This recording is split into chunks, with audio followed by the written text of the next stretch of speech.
Bonsoir Vereno. Bonsoir. On est actuellement à Pouzauges, où vous jouez votre second spectacle, vous jouez également dans toute la France. Depuis 2014, est-ce que vous pouvez résumer ce spectacle en 3 mots? Non. Non? Le mec qui te rend pas service. En vrai c'est hyper dur parce que 3 mots, je vais te dire paternité, parce que j'en parle beaucoup. D'accord.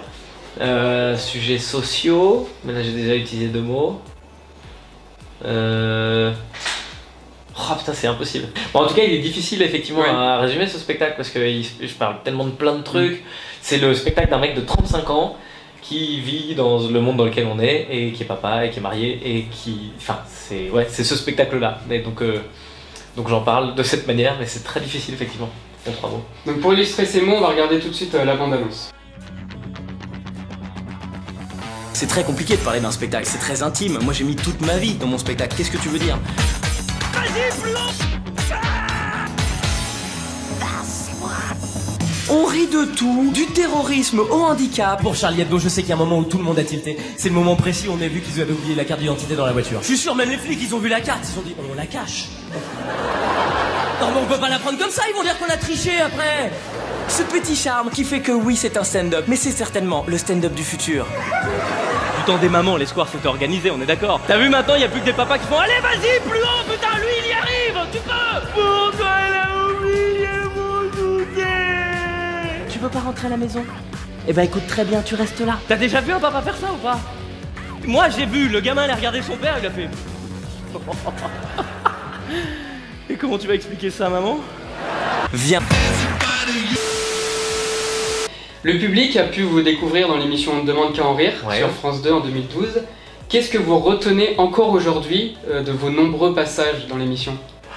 Ben, ils ont plus l'air si nombreux parce que j'ai quasiment fait 3 fois plus de passages du coup sur YouTube. Et c'est même ça en fait, moi, ce que je retiens d'aujourd'hui encore, je crois que c'est... en fait, ça m'a déclenché d'autres envies. C'est-à-dire que de faire cette émission-là où je devais jouer mon travail devant des gens qui me connaissaient pas forcément, qui n'avaient pas forcément envie de m'écouter, ça m'a déclenché l'envie de créer ma chaîne sur YouTube et de parler du coup à mon public, de créer mon public. Et ça c'est une envie que j'ai découvert justement dans cette émission, parce que j'allais dans cette émission et puis on me disait ce serait bien que tu fasses ce genre de truc, et je dis bah non c'est pas ça que j'ai envie de faire, oui mais ce serait bien, alors que sur YouTube personne me dit ce que je fais exactement ce que j'ai envie de faire et du coup c'est très jouissif, donc c'est vraiment ça la principale chose que ça m'a apporté. Et après ça m'a apporté un truc incroyable, c'est cette capacité à résister à tout, parce que à partir du moment où tu montes sur scène, la plus grosse difficulté c'est d'être jugé, c'est le premier truc qui nous effraie, et en fait tu deviens invincible quand j'ai fait 40 passages, 45, tu deviens invincible, t'as plus peur de rien, et puis tant pis quoi, les gens n'aiment pas, ils aiment pas. Donc tu sais livrer sans attendre, sans espérer marquer, sans espérer être, tu te contentes juste d'écrire et de jouer le mieux possible. Par la suite, vous avez créé l'Inglorious Comedy Club, où vous invitez plusieurs humoristes à partager la scène avec vous. C'est quelque chose qui vous tient à cœur. Pourquoi vous avez créé ce Comedy Club? Qu'est-ce qui vous a poussé à tout bêtement, c'est juste que j'avais envie de voir mes potes quoi.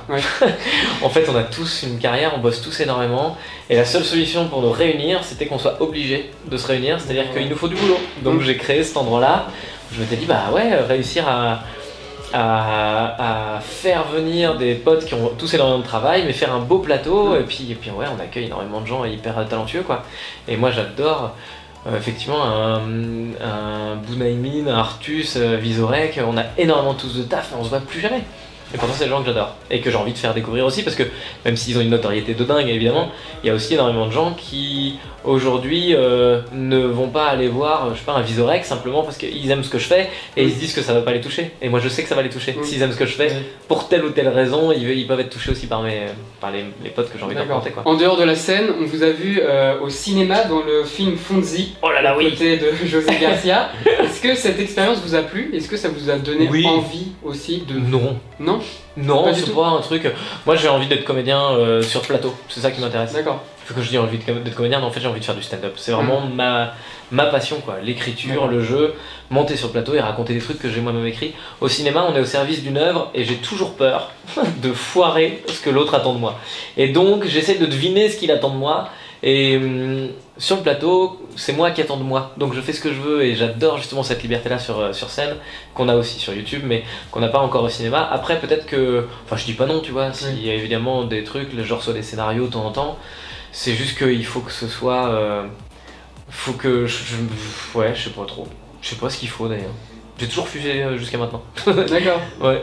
Bah après j'ai tellement de taf sur scène Oui. aussi, je joue énormément donc c'est très contraignant pour un réalisateur et je suis pas encore assez suffisamment connu pour qu'ils se disent bah ok on fait selon ses dispos. Ouais. Non, il y a Catherine Deneuve. tu fais pas chier avec Verino quoi, tu vois. Donc tous les samedis matins, vous l'évoquiez tout à l'heure, vous mettez en ligne votre format Dis donc Internet Ouais. sur votre chaîne YouTube. Comment vous préparez ce format en sachant que vous créez des minutes de sketch inédits toutes les semaines depuis 2014? Comment Bah alors je comment me mets sur mon ordinateur et j'écris. C'est vraiment juste du taf. Hein. C'est la leçon que j'ai tirée de ce Dis donc Internet, enfin de ce format-là. C'est vraiment la capacité. Au début, ça devait pas être une fois par semaine, c'est juste que j'en avais écrit un. Je me dis, bah tiens, je vais en écrire quand j'ai envie, quoi. Et en fait, le problème de YouTube, c'est que très vite, ça devient tu deviens addict parce que quand tu postes une vidéo, tu vois qu'il y a des gens qui la regardent, tu vois que tu as des commentaires, des trucs, puis tu repostes une deuxième vidéo, ça fait monter la première. Ah chouette. Et maintenant, c'était la 114e ce soir. Au bout de 114, bah, on est 260 000 abonnés maintenant. Il y a tout un écosystème qui se met autour de ça. Bah, les salles sont, tu vois, on était 500, on était complet de chez complet depuis longtemps en plus. Et tout ça, c'est parce que bah, je touche les 260 000 bonnes personnes sur YouTube. Et ça, ouais, tu l'abordes que en faisant du bon travail. Et en faisant du bon travail, je pas envie de dire que c'est du bon travail ce que je fais, mais je fais de mon mieux. Et en fait, c'est ça que j'ai vraiment appris avec ces vidéos-là. C'est juste, tu prends ton ordinateur, t'écris, tu fais de ton mieux. Parfois, il y a des trucs. Tu vois, ce soir, j'ai tout un passage sur les Jeux Olympiques d'hiver de Pyeongchang. Je suis incapable de dire si je vais garder le montage encore ou pas parce que j'ai ramé quoi. Donc souvent ça se passe très très bien, vraiment j'ai très peu de casse. Quand tu vois le montage c'est quasiment le même truc, mais là j'ai 2 minutes là-dessus, si c'est pas assez bon je vais le dégager sans aucun problème. T'apprends à écrire et à jeter et à garder ou pas, et t'apprends à c'est pas grave. En fait c'est ça le vrai truc. Fais, fabrique, si c'est pas aussi bien que ce que t'aimerais, bah et l'espèce de décence de dire c'était pas aussi bien que ce que j'aimerais. Donc enlève et puis refais mieux, puis retravaille.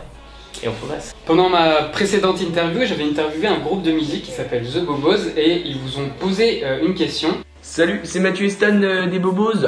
Et on avait une petite question à poser à Verino pour Hugo. As-tu déjà vécu un moment gênant sur scène? Si oui, dis-nous lequel.